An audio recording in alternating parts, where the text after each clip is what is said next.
really excited to get a chance to talk to you. And I just rewatched your scene again. Um, so fantastically weird. I love it. Did a great job. Good, good, correct. Yes. Thank So you. can you tell me a little bit about how you came to know about Wheel of Time and like your casting and audition process?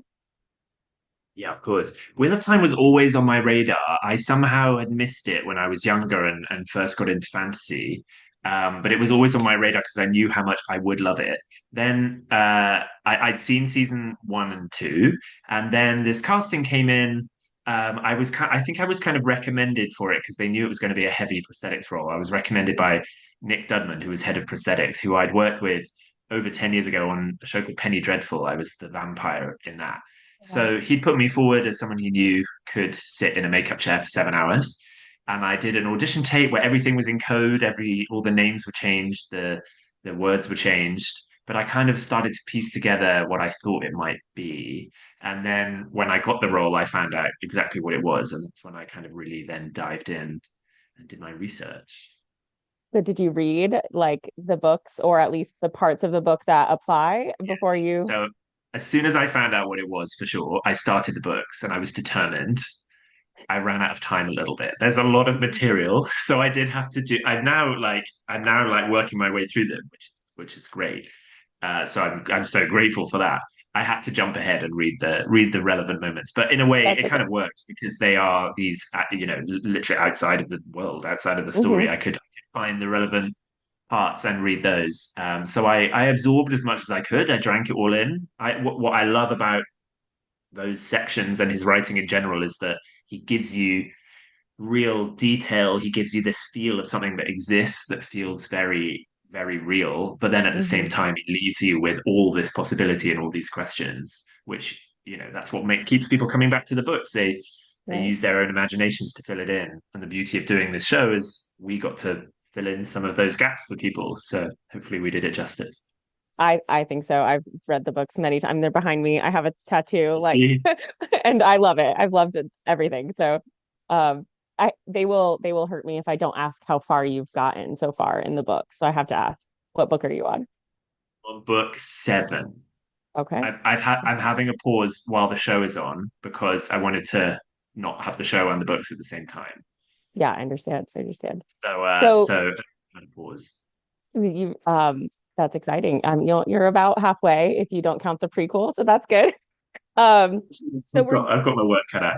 Yes, yes, it does take a while. So the look is so distinctive. And I was wondering, when you were cast, did you get to know about the look beforehand, or were they still creating the look of the eelfin as you came on board? And do you have anything you can share about that distinctive costume? I had to wait a long time to find out really what it was going to look like. In fact, I don't think I found out until a month or two, a few months before we filmed. I went out to Prague and had some fittings. They like kind of take molds of your whole body and measurements and everything. And then I got to see some concept art, which was I just remember looking through this folder of concept art, like, this is going to be so cool. Because obviously, all I had before that was the descriptions in the book and people's amazing concept art or like Mhm. fan art online. So that was a special moment. I've done creatures and prosthetics for 12 years. I've done all sorts of very, very cool things. And yet that this was very special because there were some techniques they used that I'd never had done before. So being furry was Mhm. it's a real challenge to make someone furry. And what was cool is they did this technique called flocking, where I basically get torso up. I was painted in glue with black paint in it, and then they spray the fur directly onto my skin, and it's all electrically charged, so the hairs all line up, and then they blow it down with an air gun so that it has these patterns like an animal pelt, and then they add orange and yellow and white and tufts and the wig and the lenses and the fingers and the teeth. So it's everything you see in the episode is was there. It was all real. It was all Wow. practical. That Yeah. was the one thing I was wondering. I'm like, how did they do the fur? That's amazing. The shoes too, like I couldn't walk in the shoes. Those are awesome.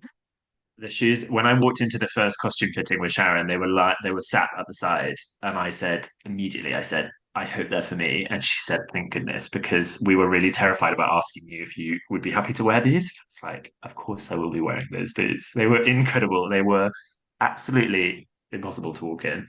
I mean, they weren't. They were heels. They were high heels, but there was just no heels. So it was That's a lot of tiptoe. You had to kind of not you had to kind of not stand still because you had to just kind of keep moving and you had momentum. But that was quite hard in some moments because the scene required some real moments like in Matt's face where I had mhm. to uh, work those leg muscles. Yeah, it had a very like the gait was very like inhuman in a really cool way, which was really awesome. I'm sure everyone will ask you this, but I'm gonna ask anyway. How long did it take, and how many days did you have to do it for? Right? So we actually filmed everything, the actual finished footage we did in one day. We did it in one day. But I had about a week or 10 days of fittings and makeup tests and rehearsals before. But we shot the whole thing in one day. That said, it was a very long day. I was looking through my photos, I kept a screenshot of my alarms and I got picked up at 2:30 and I think I got back to the hotel at 10:30 p.m., 2:30 a.m. and 10:30 p.m. So it was a long day. The makeup took like just over 7 hours, I think. And then it Wow, took two that's hours to take it off at the end of the day because obviously we had to get all the fur off me, so and the glue. So it was a long process, but A, I kind of love it, and B, it was definitely worth it. it's like Donald probably took what very short time to get ready that day. You probably get to sleep in. 20 minutes, I'm sure, yeah. Uh, But he was so amazing, bless him. He had purposefully asked not to see it until the last moment. So he hadn't seen any art, he hadn't seen any of the fittings, he hadn't even in the rehearsals on the day, he kind of didn't look at me until the first take where he looked at me for the first time. So a lot of his that's really reactions were very awesome. genuine. And he also I'd purposefully kept a few surprises up my sleeve. So that morning with Kieran, the director, I said, look, I've been working on the like fox screams, which we all know when you live in a city and you hear foxes outside, we're all familiar with that very, very distinct sound. So I was like, we can't play a fox creature without having that in it somewhere. So I stood there and screamed in Kieran's face and said, what do you think? And he was like, well, obviously we have to have this. So I surprised Donal with that, I think, the first few times I did it. That's amazing. I know we have like only like a minute left. So I'll ask you a quick fun one. If you could play any other role, whether human or creature, in the Wheel of Time, what would you want to play? Ooh. Oh, great question. I actually love Loyal, and I had some wonderful chats with Hamad on set because he hadn't really done much in prosthetics before. So he kind of found me and was Oh, like, can I ask you, about your experience? And I was just like you're doing it. Like you're doing it already. Like you don't need me. But I just always am drawn to those characters because obviously I spend so much time. Um to be honest, I would love to be someone who can weave, and I love characters like Leandrin, just because hmm. I shouldn't admit it, but the Black Archer is just it's kind of exciting. They're So so something like that interesting. would be very, very fun. Well, thank Um, you so much. I hope my we my get to pleasure. see, I hope we have more seasons that maybe we get to see you or someone maybe a little bit more snake-like. Maybe you can do that one too. We will see you again. I am born in the year of the snake, so that would be very, very apt.